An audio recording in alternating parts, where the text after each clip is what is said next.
Sundays at the stick. From who's got it better than us to brick by brick. It's always the 49ers way, from off-season to game day. Yeah, we talk back. It's the 49ers Cutback.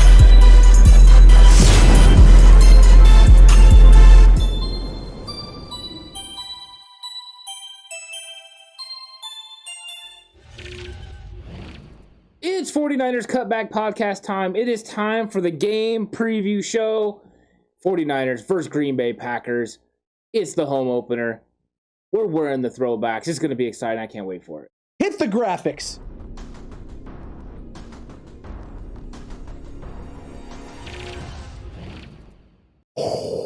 And it chills. I'm excited. Let's freaking do this. But before we get too far into it, make sure you like, make sure you subscribe if you haven't already. Hit that notification bell. Screw the rest of the plugs, Ant. We got a huge game here in week 3. We got tons of exciting things going on. We got key matchups we need to talk about. We got issues to go over and think. I mean, there's so much happening. I'm so excited for this game. This is a huge test for this 49ers team with all of the issues that have been going on in the running back room, all the questions about the cornerback room. All of them are going to get answered this Sunday.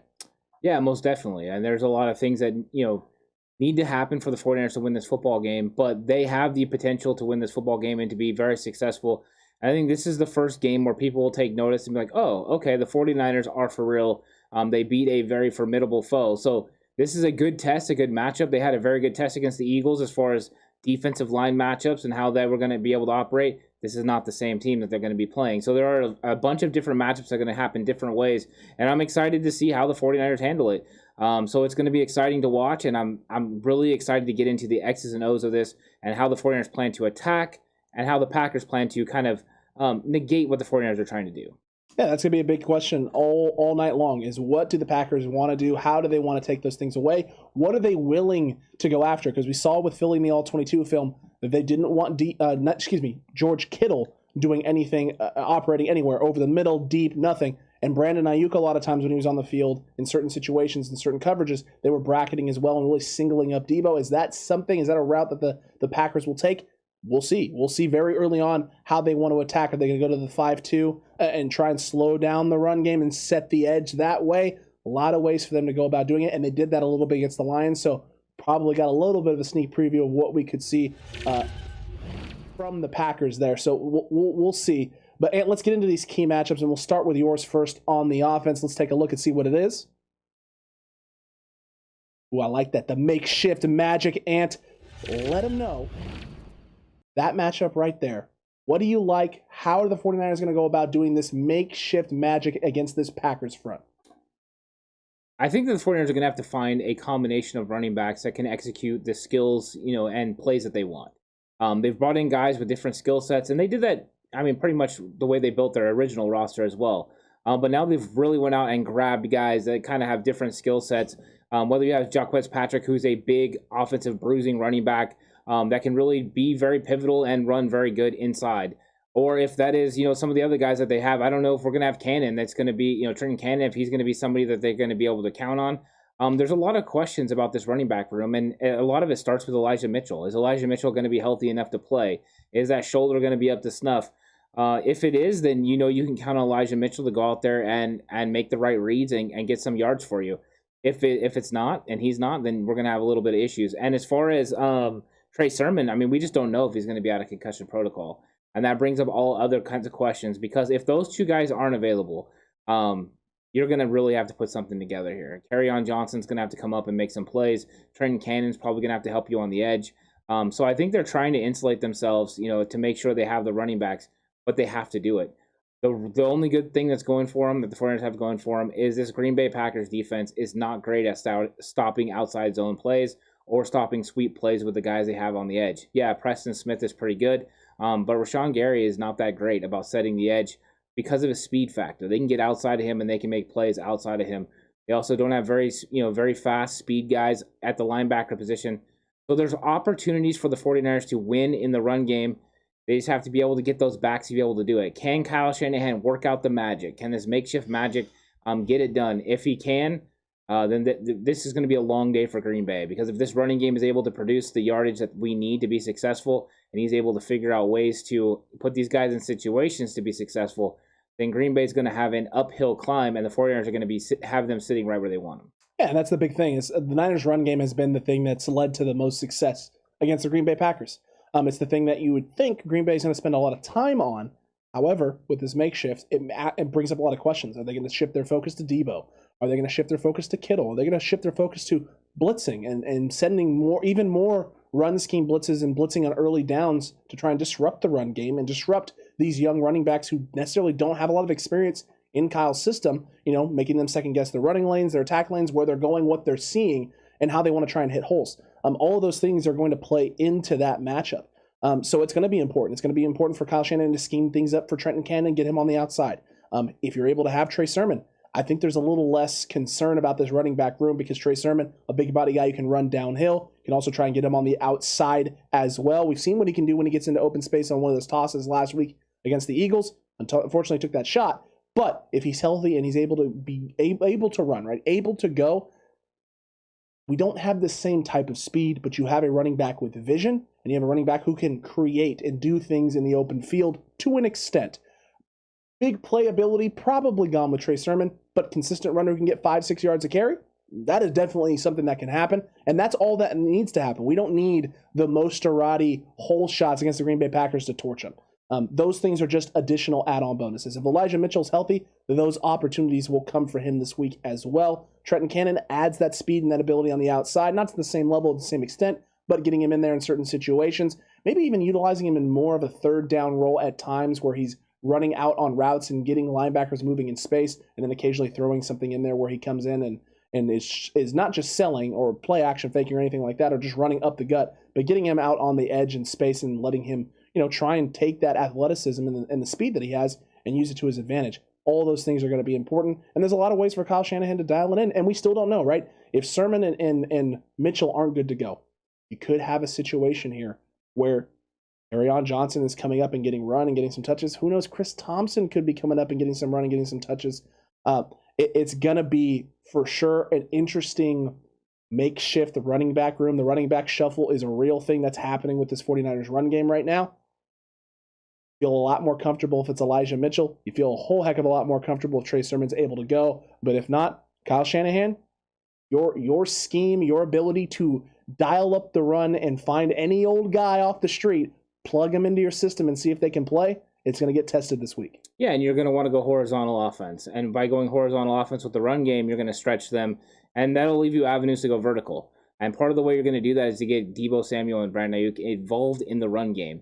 So part of the makeshift running back room is allowing Deebo to be back there sometimes. We've seen him in New England get running back toss, and you've seen him last week be able to run a read option with Jimmy Garoppolo. So there's going to be opportunities for that and for that run game, and I think it would be bad if we didn't mention that the fact Trey Lance could ultimately contribute to this run game as well. Adding him to this run game would be a big time advantage, especially if they're struggling early on. Get him in there and allow him to add added elements to your run game. Make sure that those defensive ends, those outside guys, have to commit to him and worry about him pulling and getting around the outside, because the Packers don't do well against running quarterbacks. We've known that for years. So that's right. So the 49ers can take advantage of his skill set this time. Trey Lance's skill set could be something the 49ers use.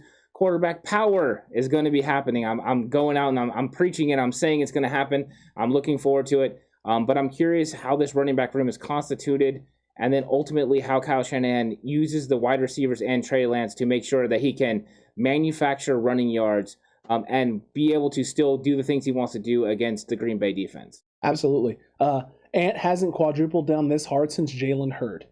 True. He hasn't quadrupled down this hard since. I mean, look, I got to hold your feet to the fire a little bit. You quadruple down hard on Jalen, quadrupling down hard on this. The only difference is Trey Lance is healthy, ready to go, and has the ability to go out and field and do the things he needs to do right now. Jalen Hurd, though, is coming soon, and I have faith. Well, Jalen Hurd made the roster. So. He did. You were right about that, and you know what? He still could have a huge impact as we get through further into the season. But look, let's focus here. Let's dial this thing in, because with all of this focus and attention on the running back room, the 49ers do have areas they can exploit in the pass game, and that's kind of where my matchup is. It is our 49ers wide receivers, the NorCal Nightmare versus Kevin King out there in space. King has struggled.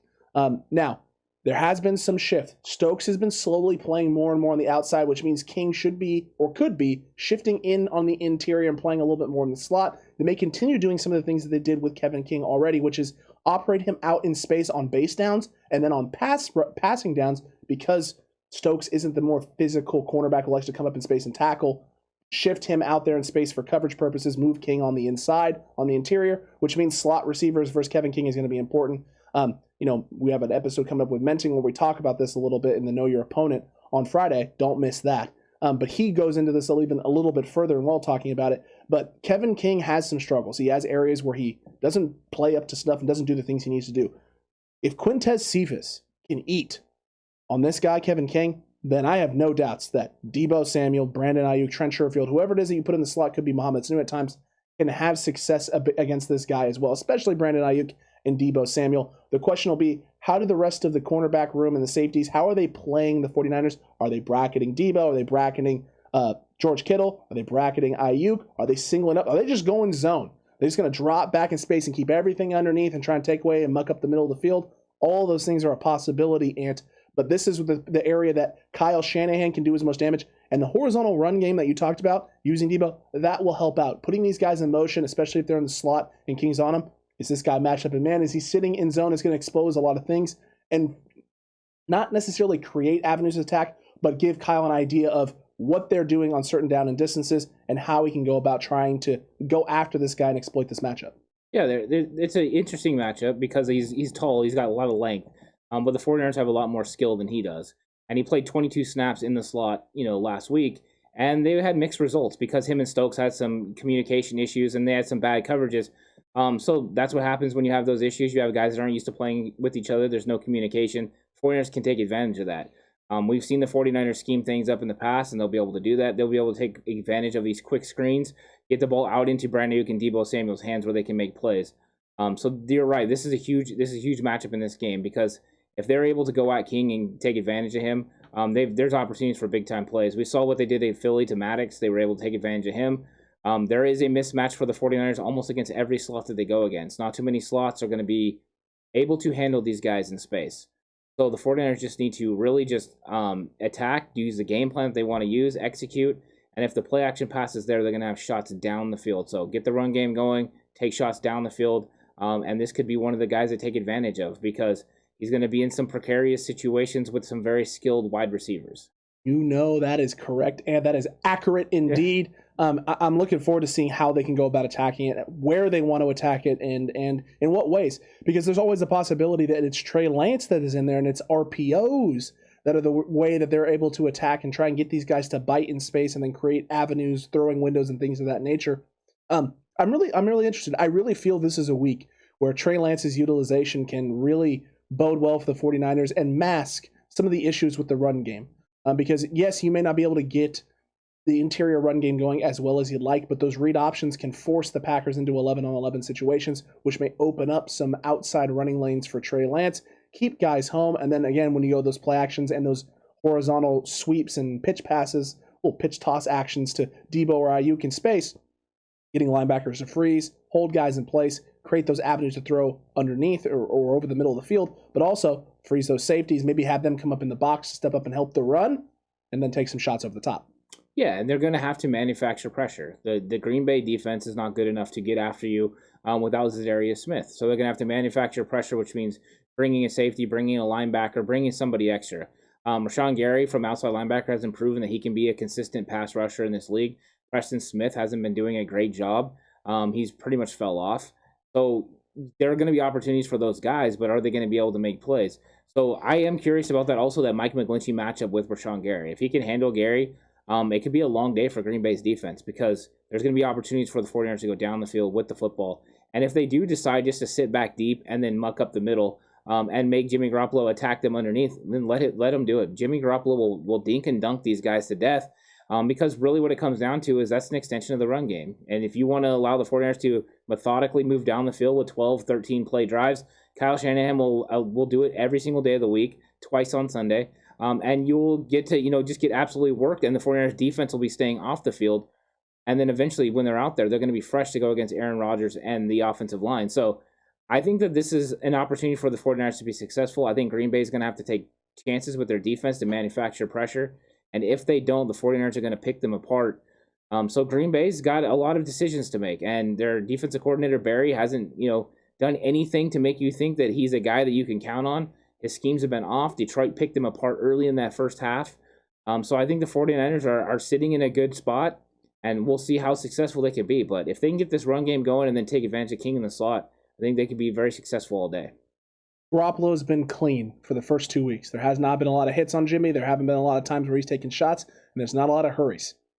Can this team without Zadarius White get that done? I don't think they can. I don't know if they can get that pressure, even if they try to manufacture it. If you try and manufacture pressure, Kyle Shanahan's going to know it. Jimmy's going to recognize it. Alex Mack's going to call it out. They're going to pick it up and give him enough time to find where the blitz is coming from, find the hot read, and burn you. Because if it's coming from a side where Debo's in the slot and Debo's running a slant, have fun with that. You're not going to have a good time. If it's Kittle's going to isolate and operate in space. You put Kittle one-on-one with a linebacker, have fun with that.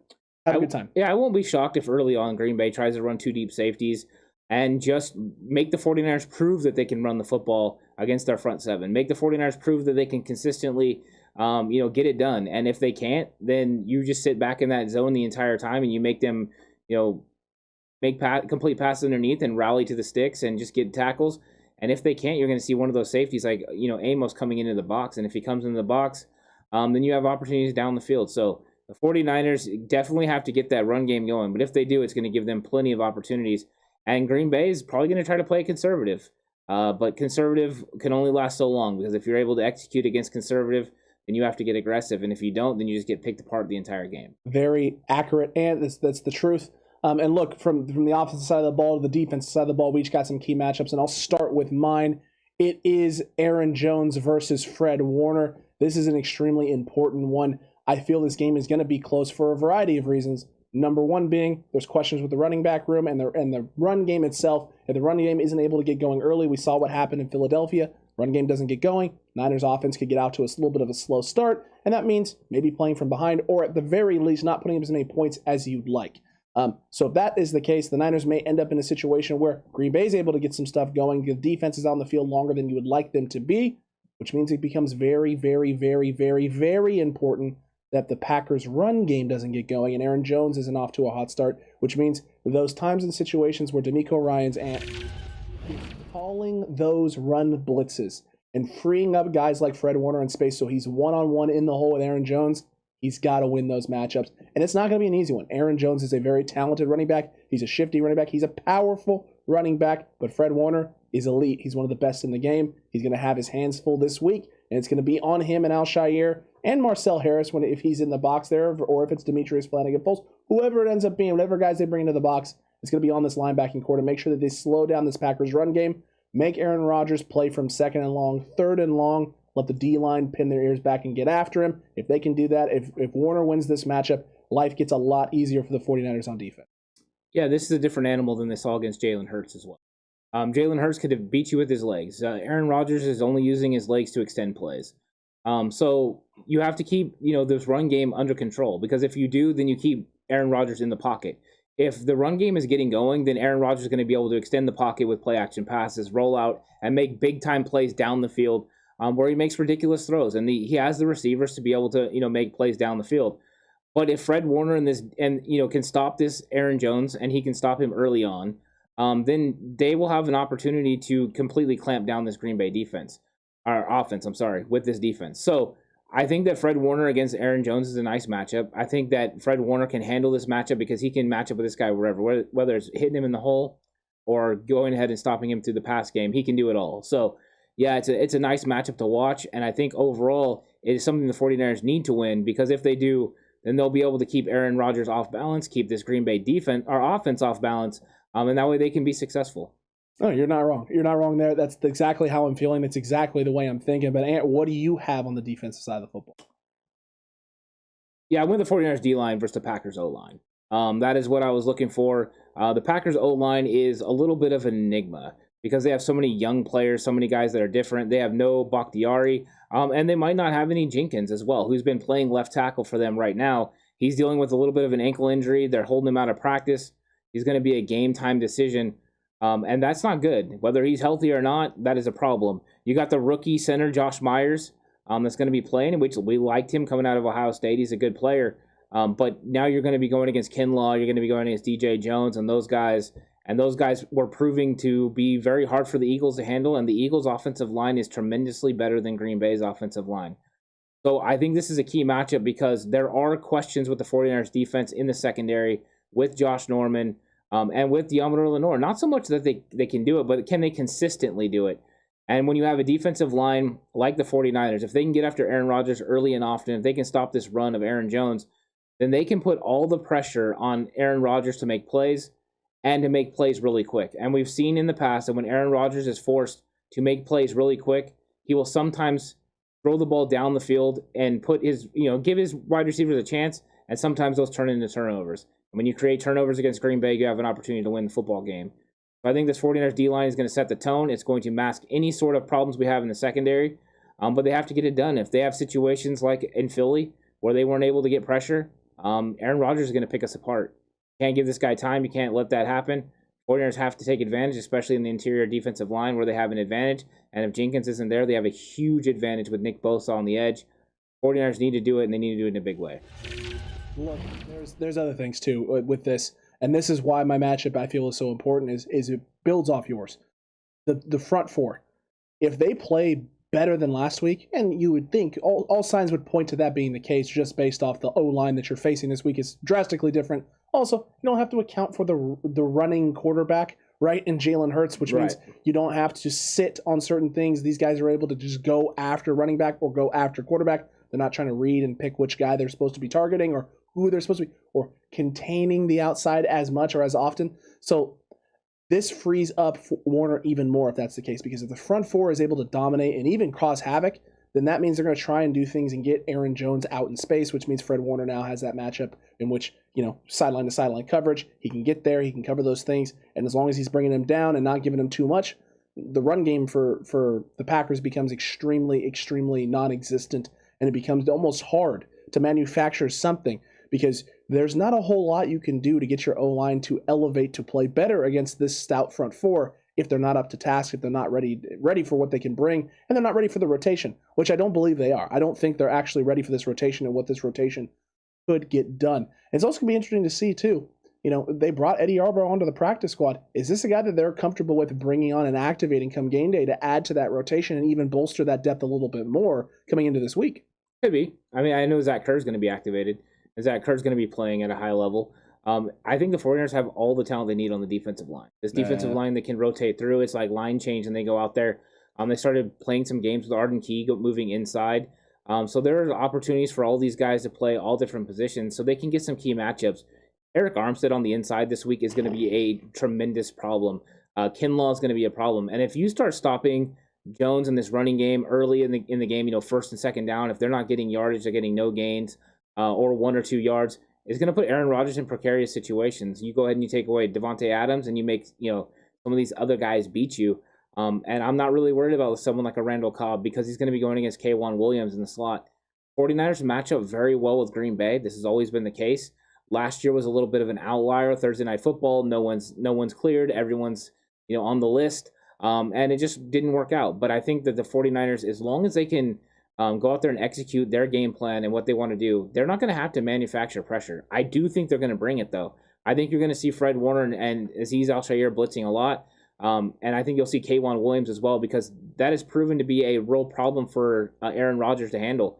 Him rushing front side, too, not even backside, but coming front side in his face.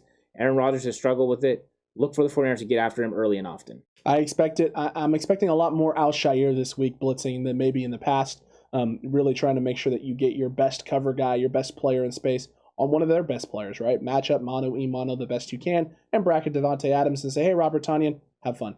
Have fun out there, whoever it ends up being. And he's a talented guy, so don't get me wrong. That's where you might see Warner as well, is on Robert Tonyan. That's also true. That's also true. You could see that, and you could see Al-Shaair the other way, flipping over or bringing down a safety into the down into the box right and covering Jones.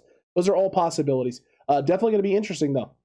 By no means is this going to be a cakewalk. This is going to be a battle. If there weren't as many questions in the running back room, I'd feel way better about this game. If we were rolling into this game with Hasty, with Mitchell, and with Trey Sermon, I'd be willing to give the Niners 30-plus points. Say Green Bay maybe gets 21, maybe, but we're scoring 35, 38. And we're 17 points going into the fourth. It's all good. D'Amico Ryan's not going to play prevent. It's all A-okay. It's all fine. But the questions in the running back room change potentially how this game could be played. If the guys are healthy, that could shift things going the other direction as well. Yeah, I think the 49ers have magic in that running back backfield. I don't care who it is. I think they're going to get it done. I think that the scheme and the execution of said scheme by the guys that are out there on the field, not so much the running back, but the guys who are making the blocks, the guys that are the ones calling the plays, isn't changed. You have those guys at still at 100%. And so far, it didn't matter in the last game, whether it was Elijah Mitchell, JaMychal Hasty, or Trey Sermon. Each one of them had lanes to run through, and they were able to make plays. So I think that there's going to be opportunities, and all you have to do is give these guys holes. These guys are NFL caliber football players. Accurate. These guys have the ability to get it done. Are they as good as the guys that we're losing? No. So I mean, yeah, maybe you're not going to get as many yards. Maybe they're not going to have the vision on a lot of all the plays. They're going to still be able to execute. I wouldn't even be shocked if we have one or two of these guys coming out of this game that everyone doesn't want to get rid of, because they see the true potential in them now that they're in Kyle Shanahan's system and scheme. But the only thing they really have to do is make sure that Green Bay honors the run. If Green Bay honors the run, that will leave everything else open, and that'll give the 49ers opportunities to execute with all kinds of players. Because when it comes down to it, the 49ers have more weapons than everyone else, even when they don't have a healthy running back room. Fair, accurate. It's very, very. I'm just excited, man. I can't get over the excitement level. We'll see what happens. It's going to be interesting. I cannot wait to see this on Sunday. But Ant, from key matchups, right, to feelings about the running back room, to just overall how the game's going to play out, we're going from that to the speculation of speculations to the boldness of the bold. It's time for bold predictions in Week 3. It's Wow, That's Bold. Wow, that's really bold. Whoa.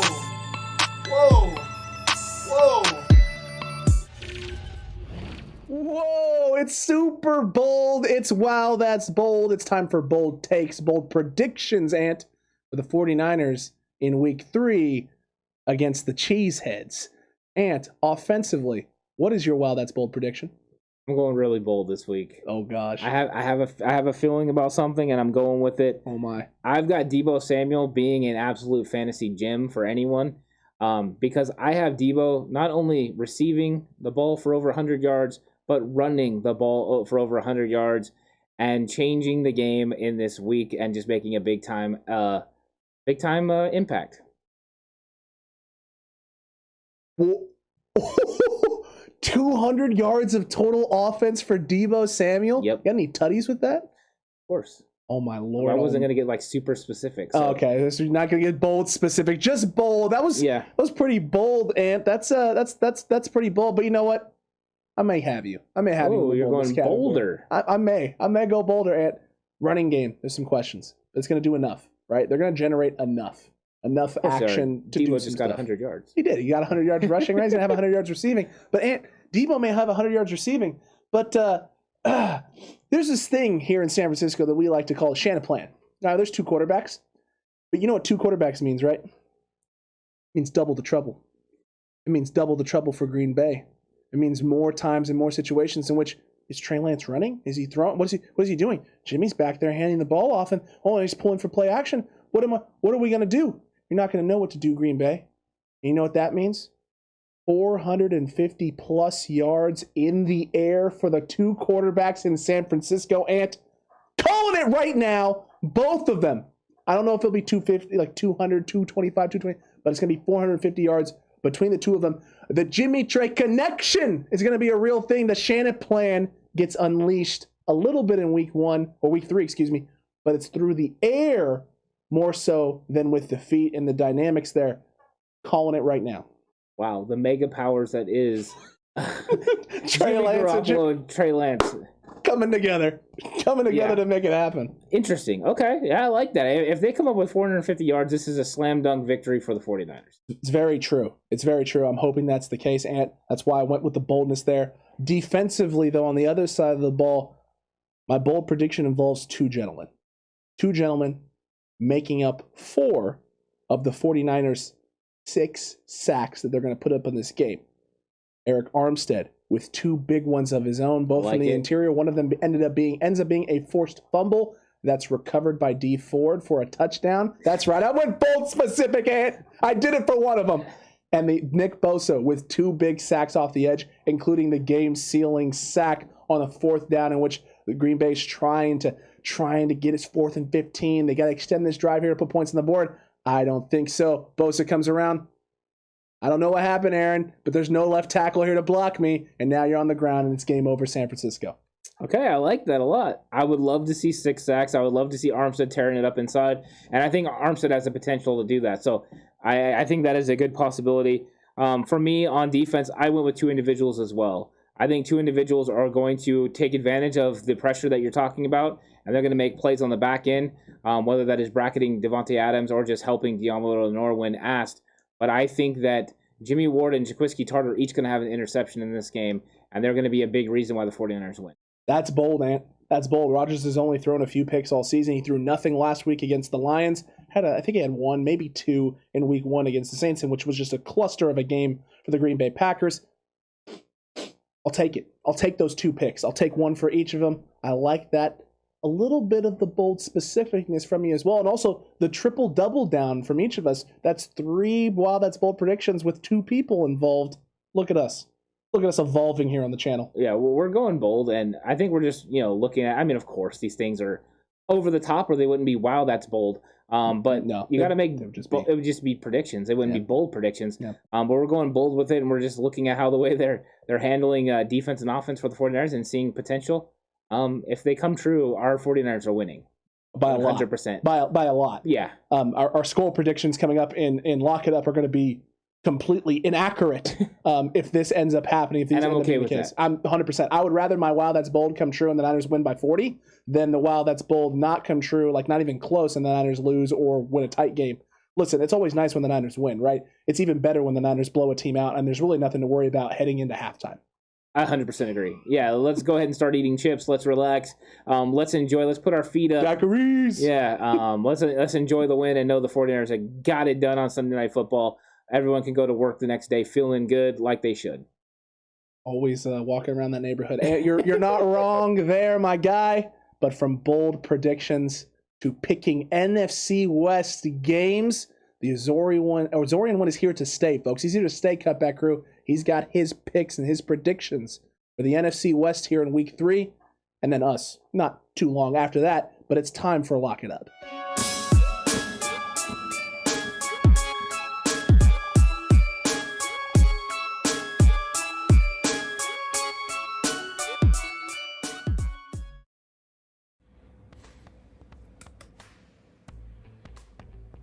Okay. Had a pretty good outcome last week with the Lock It Up picks. Sitting at 5-3, above 500. I know my rankings. I know. So, here's what I'm going to do. I'm going to call out the big guns. I'm going to get some tag team help. That's right. I'm going to find me. A little guy on the inside who give me some tips on who I should choose this coming week, Week 3 in the NFC West. Yeah, this is great. They won't see it coming.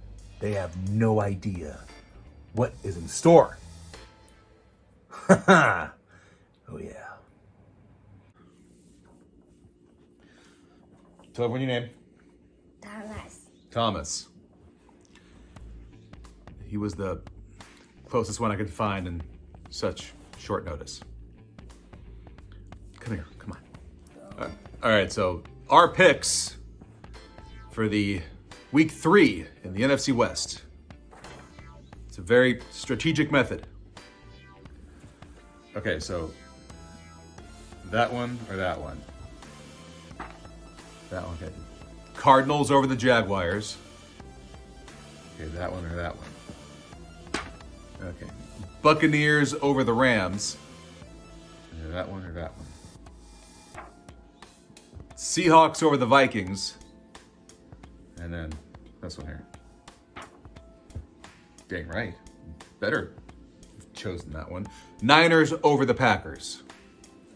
And that is this extremely scientific approach by Thomas Esteves. The football master. You feel confident in those picks? Do you feel like those were good picks? Yeah. Good. I trust your judgment.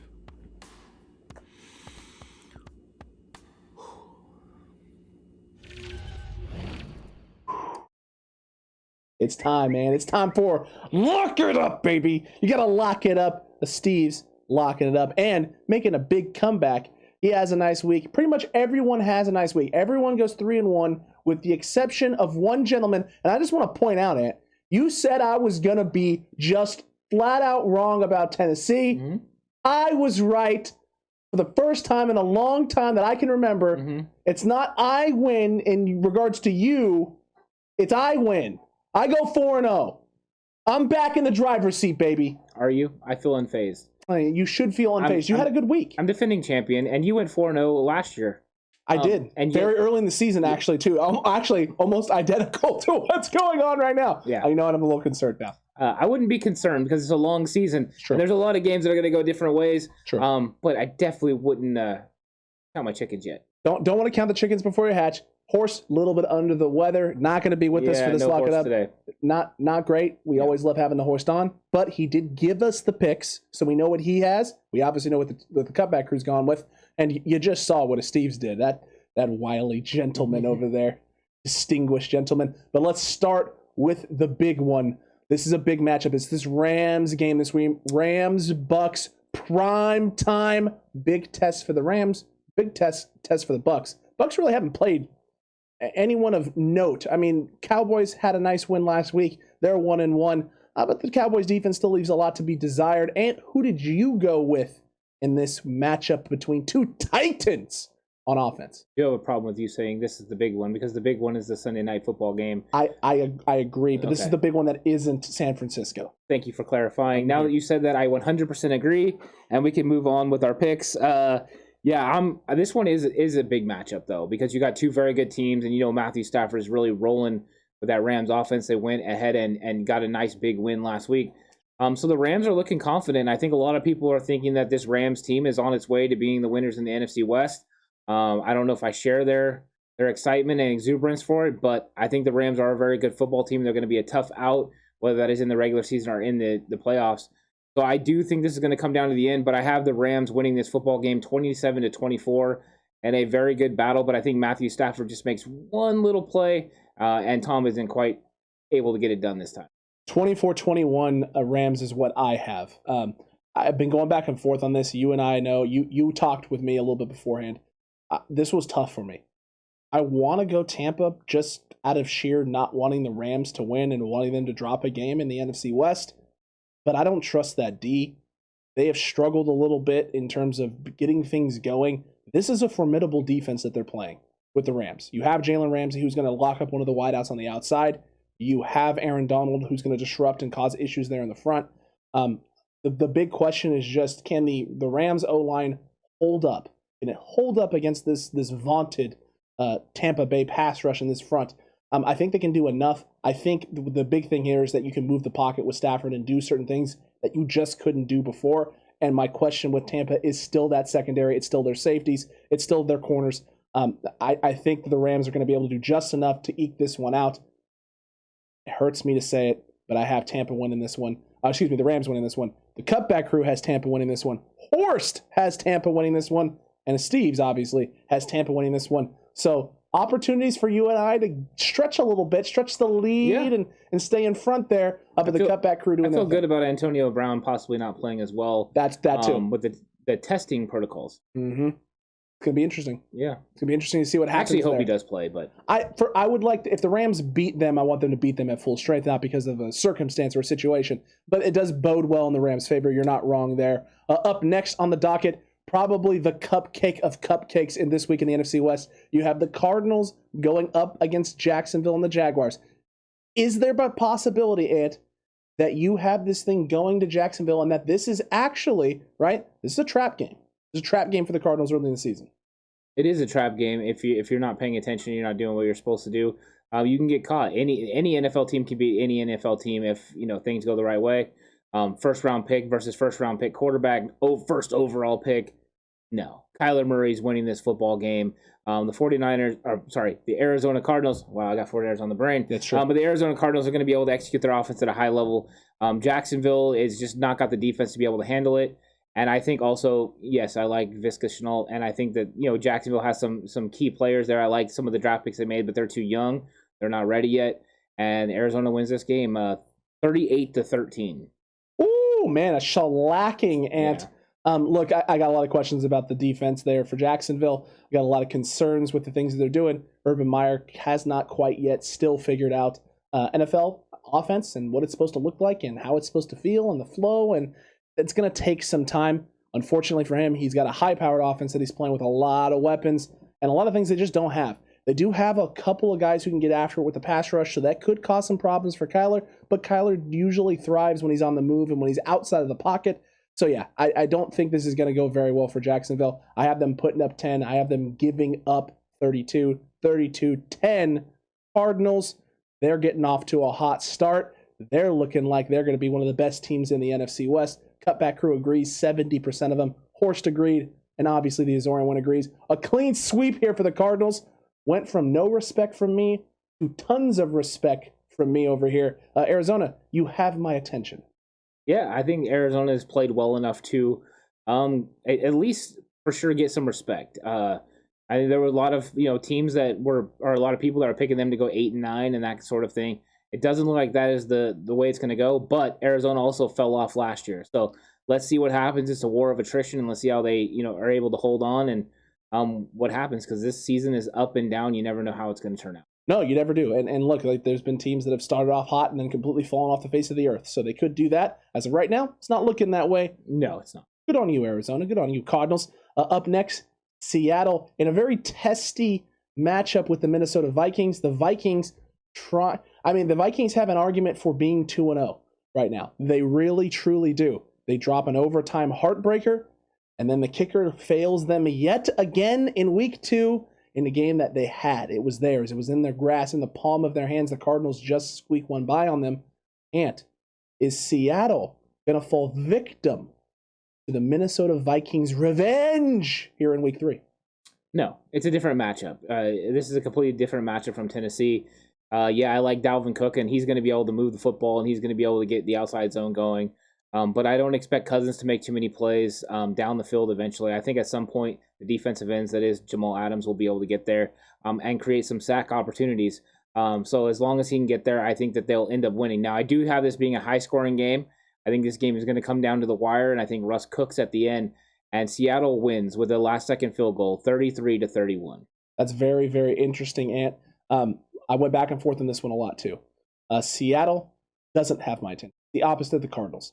I called last week's loss. I felt that the run game and Derrick Henry, they could get something going. I felt that way about the Colts as well, but the Colts are not the same team. They're not really 100% healthy right now, and so that's the big concern, the big question. The Vikings, they're healthy up front. Dalvin Cook, I know he's got a little bit of a bang-up issue, but it looks like he's going to be good to go. And if Dalvin Cook's good to go and ready to roll, there's problems for Seattle, stopping and slowing down some run games and some run attacks. There's issues with their secondary still. I'm not convinced that the secondary can hold up against good wide receivers. And that's what you have over there in Minnesota. True. Adam Thielen, he can get open in space. He can operate short, deep, wherever you need him to. Justin Jefferson definitely can operate deep and over the middle and in the short game. So they got two big threats there on the outside. Can the offense do enough to keep their defense off the field, or at least put their defense in situations right where Minnesota's working with long fields and bad situations and bad game scripts? Potentially. If Seattle's able to get hot early and get out to a big lead, you take away Dalvin Cook's ability to run the football and having as much of an impact. Seattle could roll. I don't think that's going to happen, though. Minnesota's going to come out firing on all cylinders. They're fighting for what feels like their life. We were in the same boat last year with Minnesota. They started out slow. I said they were going to have to get it figured out, and they didn't. This is a year where they very well could. They have some of the pieces that they need. There is secondary issues over there. So again, high scoring game. I'm going to say 38-32. Minnesota, late touchdown, gets them over the hump. An inverse of the 2019 season in which Minnesota was up late and Russell Wilson drove down the field and punched one in for the Seahawks. Yeah, because the problem is Zimmer's defense. I don't think the defense is good enough, and that is the ultimate difference. DK and Lockett are going to cook. They're going to have big time plays. But you're right. The offenses are going to be on display in this game. It's just who's going to have the ball last. And if Russ has the ball last, he's going to win. This thing could go either way. It really could. Yeah. Cutback crew felt the same way. 51%. Ooh. It was at 50-50, Ant, for about 4 or 5 hours. It would not budge. I thought we were going to have our first push. I didn't know what we were going to do with that. Thank God the Cutback crew at the last hour, that 51%, they're going with Seattle. Horst agreeing with me with the Minnesota Vikings. And of course, Esteves, you saw that already, going with the Seahawks. And now, Ant, for the prime time game, the game that truly, truly matters for all of us here on the 49ers Cutback, the Cutback crew.